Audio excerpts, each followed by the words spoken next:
730 재보선 이제 꼭 열흘 앞으로 다가왔습니다. 여야는 서울 한 곳, 수원 세 곳 등 수도권 6곳이 15곳 중에 6곳입니다.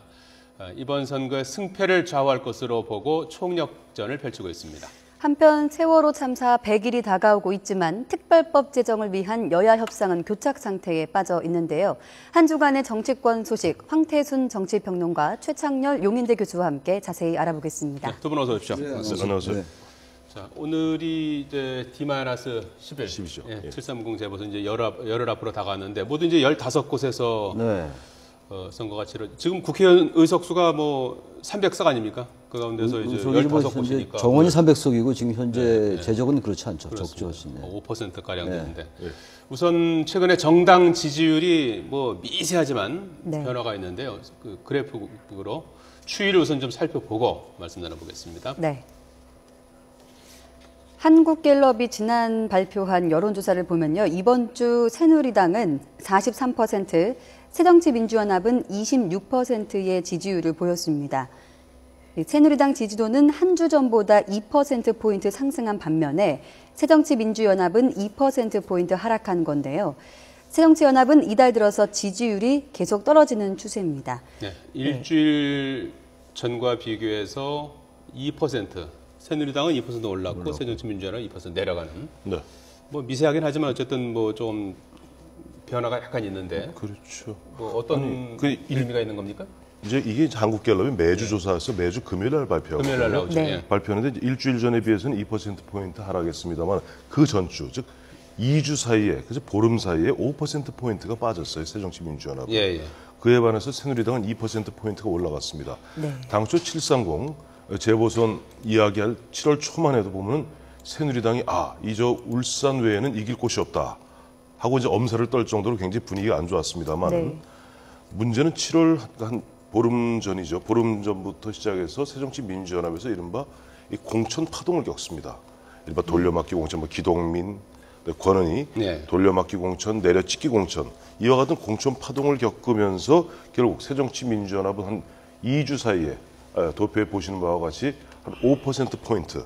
사실은 보면 이건 오차범위 밖을 벗어나는 거죠. 상당한 의미 있는 추락세고 또 보면 그에 반해서 새누리당은 반사 이익을 얻었다고는 할까요? 그래서 한 2%포인트 올라갔는데 지금 전체적으로 구도로 봤을 때 당초는 새정치민주연합이 굉장히 우세할 것이다 하고 짐작됐습니다만은 지금 한 D-11인 현 시점에서는 오히려 보면은 새정치민주연합이 혹시 패배하지 않을까 하고 지금 보면 좀 공포에 떠는 그런 분위기에서 새누리당이 전반적으로 기세를 타는 분위기인데 결국 그러나 항상 그래왔듯이 선거는 뚜껑을 열어봐야 합니다. 최 교수님은 어떻게 보셨습니까? 글쎄 저 전반적으로 지금 분석을 해주셨는데 새정치연합은 지금 이렇다 할 아젠다를 잘 못 내놓고 있습니다. 지금 세월호 참사와 인사 실패와 같은 야당으로 볼 때는 호재가 있음에도 불구하고 선거에 있어서 이런 부분들을 선거에 전혀 유리하게 활용 못하는 지금 이런 처지에 나와 있어요. 그 부분은 지금 우리 황 의원이 말씀하신 것처럼 이 공천 파동이 상당히 오래가는 것 같습니다. 이 후폭풍이 유권자들에게 인식되기에 특히 권은희 후보의 그 광주 공천 이 부분이 기동민 후보의 공천과 같이 연결되면서 이 야당이 이 전략 공천이 뭔가 잘못된 거 아니냐, 무원칙한 것이 아니냐 이런 이제 비판에 많이 직면해 있는 겁니다. 사실 여당도 들여다보면 뭐 공천을 잘한 게 하나도 없어요. 그럼에도 불구하고 훨씬 유권자들에게는 특히 광주 권은희 공천 때문에 권은희 전 수사과장 공천 때문에 그 결과가 이 지금 정당 지지율에 반영되는 것이라고 보고 새누리당은 또 김무성 대표가 선출되지 않았습니까? 그 나름의 컨벤션 효과가 좀 있어 보입니다.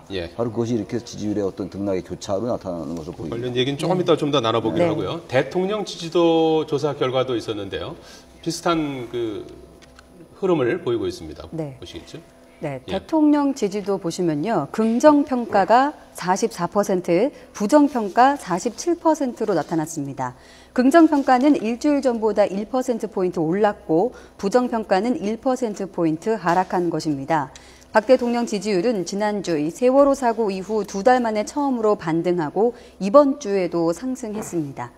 이렇게 소폭이긴 하지만요. 대통령 지지율이 상승한 이유는 어디에서 찾을 수 있을까요? 그러니까 어쨌든 중국 주석, 시진핑 주석의 방안도 이제 반영이 된 거죠. 그 부분 좀 있고, 물론 이제 해외 방문이 아니기 때문에 과거 미국 방문이나 중국 방문에 비해서 한미 또는 한중 정상회담에 비해서는 뭐 그 효과가 미미하다 하더라도 나름대로 긍정적 효과를 좀 끼친 거고 예. 네. 인사 문제에 대한 비판이 많이 제기됐었는데 그 부분도 조금씩 이제 진정되는 국면입니다. 수습 국면이라고 볼 수가 있겠죠.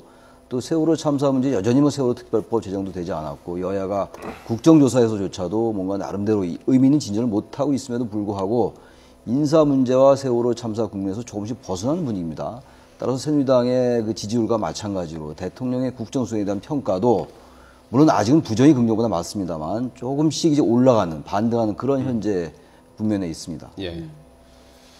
자, 뭐 재보선 지역 15곳 중에 이제 조금 세부적으로 좀 살펴보도록 하죠. 역시 가장 최대 뭐 승부처, 뭐 싸움터라고 하면은 이제 서울 동작을 네. 지역이라고 할 수가 근데 있겠죠. 동작을이 사실은 예. 처음에 양쪽에서 너무 분위기를 잡아서 그래요. 예. 기억하시겠습니다마는 새누리당에서는 김문수 전 경기지사를 갖다 10고 처리하겠다. 아니면 또 윤상현 사무총장 같은 경우 스토커가 돼서 모셔오겠다. 그래서 이 서울이 유일한 지역이니 15곳 중에서 그런가 보다. 또 새정치민주연합 쪽에서 처음에는 금태섭 변호사, 안철수 대표의 최측근이죠. 네. 금태섭 대변인 전략공천 된다 하니까 보면은 또 한 32명의 현역 의원들이 반대하고 거기다 그러는 가운데 저쪽 광주 광산 을에서 뛰고 있던 기동민. 예. 이건 또 박원순 현 시장의 최측근이에요. 예. 기동민 전 정무부 시장 끌어올리고 하니까 이게 굉장히 흔한 얘기로 이 격전진가 보다 하는데 사실은 실제는 보면 분위기가 좀 서늘합니다. 왜냐하니까 나경원, 기동민, 거기다 이제 정의당의 노회찬 세 분 다가 불과 보름 전까지만 해도 동작을하고는 아무 관계가 없던 분들이에요. 예. 물론 뭐 저 보면 나경원 의원 사실은 제가 노량진에서 뭐 태어났습니다. 이러고 있습니다만은 예. 의미가 별로 없죠. 얼마 전까지 중국에서 뛰었기 때문에. 예. 네. 그러다 보니까 사실은 유권자들 싸느라고 특히 나경원 전 후보 같은 경우는 중앙당 개입을 극구 만류하고 있어요. 나 혼자 뛰겠다. 예.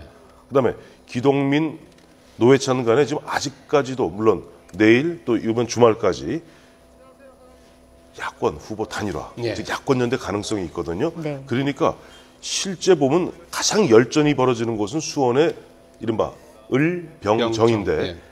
상징성, 서울의 상징성 때문에 그렇군요. 동작에 눈은 많이 가 있는데 아직까지 첫 흐름 자체는 나경원 후보가 조금 앞서가는 듯한 분위기입니다만은 그러나 예전부터 보면은 이 동작을이 야권세가 센 곳이에요. 불과 2011년에 나경원, 당시 박원순 두 후보가 보궐선거했을 때 나경원 후보가 14%포인트로 졌던 곳입니다. 네. 그다음에 2012년 대선에서 박근혜 후보가 문재인 후보에게 10%포인트 차이로 졌던 곳입니다. 또 바로 육사지방선거죠. 며칠 전 육사지방선거에서 정몽준 후보가 원래 지역구 의원을 갖다 5년 하지 않았어요. 거기서 예. 정몽준 후보가 박원순 후보에게 13.1%포인트로 졌던 곳입니다. 즉 야세가 굉장히 센 곳이에요. 예. 그렇기 때문에 지금 나경원 후보가 현재로는 그 지명도 이 때문에 여론조사상은 좀 앞서는 듯 보입니다만은 결국 이 또한 뚜껑은 열어봐야 합니다. 국회의원 선거에서는 그런데 최근에 18, 19대에서는 정몽준 근데 그건 조금 다릅니다. 예. 18, 19대 정몽준 후보가 됐습니다만은 18대 같은 경우는 이른바 그 당시 뉴타운이다 그랬고 이명박 대통령 정권 초에 이루어져서 그 당시 서울에서 한나라당이 싹쓸이 할 때고 예.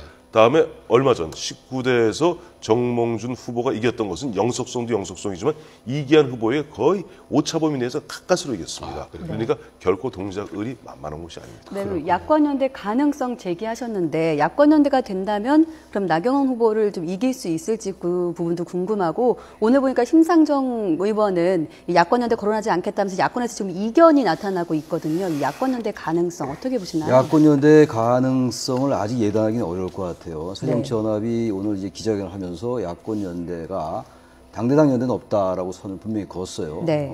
그러나 일단 지역구별의 단일화는 여전히 가능하다라고 이제 여지를 남겨놨는데 예. 지금 정의당의 경우는 좀 반대입니다. 당대당 연대가 있어야 되고 지역구별로 후보 단일화하는 것은 역시 바람직하지 않다라고 해서 지금 새정치연합과 정의당이 연대를 보는 관점 자체가 다릅니다. 지금 예. 전혀 관점이 다른데 현재 시간도 며칠 남지 않았어요. 특히 이제 21일 날 내일이죠. 네. 내일 인쇄가 들어가기 전에 투표를 해야지 만약 연대가 되더라도 사표를 방지할 수가 있거든요. 예. 지난 지방선거 때 경기도지사 선거 때요.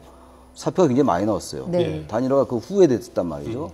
거의 15만 표 이상이 나왔거든요. 예. 이것이 사실은 야당이 지는데 상당한 그 요인을 작용했다는 분석도 있단 말이에요. 예. 그래서 지금 연대가 역시 대단히 중요한데 또 연대라는 것이 또 정치에 있어가지고 굉장히 중요한 또 요인임에도 틀림없습니다. 그런데 문제는 지금 이제 얘기들 하고 있습니다만 이 공천에 대해서 뭔가 유권자들이 야당의 공천에 대해서 흔쾌하게 받아들이지 못하는 분위기이기 때문에 연대를 하겠다고 얘기할 명분이 약하다는 겁니다, 지금. 네. 그러다 보니까 지금 수원을과 특히 동작을의 얘기가 지금 연대 얘기가 많이 나오고 있어요. 왜냐하면 동작을이 지금 노회찬 전 대표가 출마했고 수원을의 경우가 수원정이죠. 수원정. 네. 수원정의 경우가 지금 천호선 대표가 출마했어요. 정의당에. 둘 다 인지도가 있고 지명도 높은 후보들이거든요. 따라서 이 사람들이 가지고 갈 수 있는 표가 대단히 많다는 겁니다. 그래서 이 두 지역이 지금 연대의 핵심 지역인데 예. 그렇다고 어느 한 지역은 정의당이 가지고 가고 어느 한 지역은 새정치연맹이 갖고 간다면 그야말로 전형적인 예. 뭐 말이 좋아 빅들입니다만 전형적으로 나눠먹기식의 선거공학적 연대다라고 비판해도 할 말이 없게 돼 있는 거 아니겠어요? 예. 그렇다고 연대를 안 하자니 너무 이 패배가 불보듯 뻔하고 연대하면은 동작 같은 경우 저는 야당에서 가능성이 해볼만 있다고 보죠. 합니까? 지금 아까 말씀하신 것처럼 14대와 16대, 17대는 야당, 지금은 야당 성향의 정당이 집권을 했고 예. 물론 뭐 18대, 19대 정문중 의원이 아까 그런 요인도 있습니다만 15, 18, 19대는 지금의 여당이 승리한 지역이에요. 그래서 예. 사실은 그렇게만 따져보면은 여야가 엇갈려서 서로 이렇게 교차 당선이 된 곳인데 동작은 역시 그 내용을 들여다보면은 야당세가 대단히 강한 곳이기 때문에 기동민 후보가 지금 인지도가 떨어진다 하더라도 만약에 기동민 후보로 단일화된다, 그 인지도는 순식간에 오르는 거거든요. 예. 또 야권의 단일화, 이런 또 단일화 효과도 있을 겁니다. 아마 그것도 일종의 컨벤션 효과거든요. 그래서 만약에 단일화된다면 저는 지금의 현재 여론조사는 언제든지 뒤집을 수 있는데 과연 이게 가능할 것인가, 이 부분은 여러 가지 변수를 또 같이 고려해 봐야 될 것 같아요. 덧붙여서 짧게 좀 답변 부탁드리면은 지금 그 작업을 하고 있는 것 같아요. 어떻습니까? 아니면 물밑 접촉이 전혀 끊어졌다고 보기는 어렵습니다. 예. 지금. 왜냐하면 지금 지역구별의 단일화는 여지를 남겨뒀잖아요. 오늘 네. 지금 안철수 김한길 대표 기자회견에서. 그렇기 때문에 선거라는 게 아주 지는 선거가 너무 눈에 뻔한데 그걸 포기하겠습니까? 예, 저는 그 길은 열어두고 있다고 좀 봅니다. 예.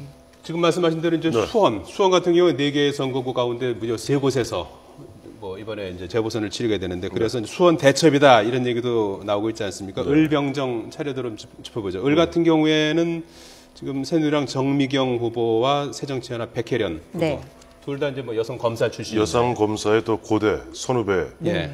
두 분 다 변호사에 여긴 누가 지금 좀 우세한 것 같습니까? 아무래도 정미경 후보가 조금 앞서 나가는 것 같아요. 왜냐하니까 정미경 후보 같은 경우는 18대 때 여기서 지역구 의원을 했습니다. 예. 그러니까 기본적으로 조직이 있고 지명도가 있죠. 거기다 또 보면은 이 백혜련 후보 같은 경우는 사실은 광산을의 권은희 후보의 뭐랄까 그 정략 공천, 보온 공천 이런 얘기 듣지 않습니까? 거기 후폭풍을 갖다 사실 백혜련 후보가 좀 맡고 있어요. 왜 그렇죠? 백혜련 후보가 이제 검사 시절에 MB 정권, 예. MB 정권 하에서 이 검찰이 중립을 지키지 못한다. 그래갖고 뭐랄까 사표 던지고 나왔거든요. 그러니까 지금 권은희, 백혜련 하면 전형적으로 좀 새누리당 쪽에서는 그야말로 보온 공천 아니냐 하는 식으로 공개 포인트를 잡고 있거든요. 그러니까 지금 정미경, 백혜련 두 전직 여검사가 지금 맞붙어 있습니다만은 여기서는 정미경 후보가 여기 원래 지역구 의원은 신장영 새정치 민주연합 의원이었습니다만 정미경 후보가 18대 의원을 했던 또 그런 뭐 연유로 인해서 조금 앞서 나가고 있는 것 같습니다. 네. 그렇군요. 수원병은 어떻습니까? 남경필 지사가 내리 오선한 그런 글쎄요, 새누리당 가능성이 수원병 지역이 지금 지역은 8달이잖아요. 8달구. 네. 손학규 후보가 출마를 했고 이제 김용남 신인 검사 출신 변호사입니다. 네. 신진이죠. 사실 뭐 인지도나 지명도로 볼 때 뭐 사실은 상당히 차이가 나는 후보임에도 불구하고 예. 8달 지역이 남경필 현재 경기도지사의 부친 남평우 전 의원이었잖아요. 네. 98년도에 돌아가시고 바로 보궐선거 당선된 게 바로 남경필 의원이었어요. 아들이 이제 물려받은 거나 다름없어요. 그러면서 이 남평우, 남경필 두 분이 한 22년을 거기 지역구에 있었던 지역이니까 이 여당세가 대단히 확고하죠. 조직표가 많이 있다고 봐야 되겠죠. 또 하나는 그 지역이 그냥 보수라 하더라도 좀 그 지역에 따라서 그냥 개혁적이고 혁신적인 의미의 보수 지역도 많이 있어요. 예. 근데 이 지역은 좀 과거 구시가지, 팔달 이런 쪽에 그 많이 포진하고 있기 때문에 예. 좀 대단히 완고하고 예. 강고한 이런 보수적인 성향이 강한 지역이기 때문에 예. 만만치 않은 지역입니다. 야당에게도. 예. 그래서 현재 그분도 역시 전체적인 판세, 어떤 그 야당의 공천에 대한 어떤 분위기의 문제라든지 이런 것에 영향을 받을 것 같고 결국 이제 수원은 지금 뭐 말씀들 하고 있습니다만 삼각편다고 볼 수도 있어요. 이쪽에 예. 임태희 후보가 또 출마한 적이 있잖아요. 또 손학규 후보. 그래서 같이 양쪽에 이렇게 좀 포진하게 돼요. 이쪽에 백혜련, 박광원, 이쪽에 또 임태희, 정미경 이렇게 포진한 이러한 구도이기 때문에 어느 한 곳에 우세하면 다른 지역에 상당한 바람을 일으킬 수 있는 그런 지역인데 어쨌든 팔달은 야당에도 썩 그렇게 유리해 보이지 않는 지역이긴 합니다만 네. 손학규 후보가 나름대로 어찌됐든 간에 과거 여러 가지 이도도 있고 또 2011년도에 예. 분당 선거의 저력도 가지고 있기 때문에 그런 면에서 좀 지켜볼 필요가 있을 것 같아요. 네. 예. 지금 누가 앞서고 있는 것 같습니까? 김용남, 네. 손학규 예. 두 분이 그러니까 뭐 김용남 변호사 같은 경우는 원래는 그분이 그 옆에 있는 장안구 출신이에요. 예. 장안구 출신 이번에 좀 옮겼고 이분이 또 수원 토박입니다. 네. 여기 굉장히 강점이죠. 또 수원 토박이에 뭐 고시에서 검사, 변호사 했으니까. 예. 근데 손학규 전 대표, 손학규 전 지사, 경기지사 하면서 마침 4년을 팔달에서 거주를 했어요. 예. 그 팔달 시청이 팔달에 있다고 예. 해요. 그러니까 팔달시죠. 팔달이 그렇게 보면 또 손학규 후보에 대해서도 어색하진 않습니다. 지금 여론조사상은 엎치락 뒤치락하고 이제 어떻게 예. 보면 지금 내 여론조사는 큰 의미는 없다고 보고 이제 중요한 것은 730 같은 경우는 이게 더운 날씨 휴가철 아닙니까? 예. 누가 적극적 지지층을 갖다가 투표장으로 끌어낼 수 있느냐. 그렇죠. 그게 굉장히 중요한데 이런 전체적 분위기를 봤을 때 지금 새정치민주연합이 조금 고전하는 가장 큰 이유가 이번에 광주 광산 을에서의 그런 그 권은희 후보가 예. 지금 여러 가지 문제. 당장 어제 같은 경우 뉴스타파 이거 가장 그 진보적인 매체입니다. 예. 뉴스타파에서 보면 아 남편이 알고 봤더니 큰 뭐 부동산 재벌이더라. 주께서 부잣집 만화님이더라. 이런 식의 어떤 느낌을 줄 수 있는 그 보도가 나오지 않았어요. 그러니까 보면 그동안 뭐 논문에서 표절 문제라든가 등등등 여러 가지 문제들 나온 데다 이렇게 나오다 보니까 전통적인 야당 지지층들이 뭐라 좀 주눅이 들었다고 그러죠. 네. 주눅이 들면 무더운 날씨에 휴가철에 그것도 이 재보궐선거는 휴일이 아니지 않습니까? 적극적으로 나오지 않거든요. 이것이 가장 지금 보면은 손학규 후보나 나머지 백혜련 후보, 박광원 후보 이 세 후보가 아직은 좀 뭐랄까 좀 고전하는 가장 큰 이유가 바로 그런 까닭인 것 같습니다. 730 재보선 같은 경우에는 이제 뭐 평일에 치러지는 그렇죠. 휴일이 휴일이 아닙니다. 다만 이제 이번에도 이제 25, 26일 또 사전 투표가 있으니까 사전 투표를 또 이용. 사전투표가 좋은 투표를 놓을 수 있다 하더라도요. 예, 이번 예. 투표율이 물론 이제 15곳에서 치러지기 예. 때문에 그런 면에서 상당히 투표율이 높아질 예. 수 있는 요인이긴 합니다만 굉장히 낮을 것 같아요. 그래요. 30% 넘으면 다행이지 않냐 생각이 들어요. 예. 최 교수님 지금 그 광산을 권은희 후보 얘기를 좀 잠깐 황태순 평론가께서 해주셨는데 네. 논문 표절 의혹 제기가 이제 여당으로부터 있었고 이제 어제 오늘 사이에 좀 뭐 재산 남편 재산 신고한 것을 좀 축소. 노력한 게 아니냐 이제 이런 부분인데 이런 부분은 좀 어떻게 받아들여야 될까요? 새정치연합이 적극 대응해야 될 겁니다. 아마 예. 이 부분을 뭐 합법적이다 전혀 어떤 법적 절차에 문제가 없다라고 얘기하고 있는데 그 부분은 별도로 치더라도요. 이거 선거를 하는 겁니다. 지금 법적인 어떤 뭐 정당성을 따지는 게 아니기 때문에 유권자들에게 중요한 건 어떻게 인식되느냐가 중요합니다. 지금 그래서 특히 이제 권은희 후보의 경우는 권은희 후보의 지난번 그 폭로가 상당히 진정성 있고 용기 있음에도 불구하고 네. 자꾸만 훼손되고 왜곡되는 경향이 있잖아요. 이게 선거에 영향도 주고 지금 또 새누리당의 전략이 말이죠. 이 전략공천, 저기 민주당, 새정치연합의 전략공천에 초점을 맞춘 듯한 기색이 뚜렷해요.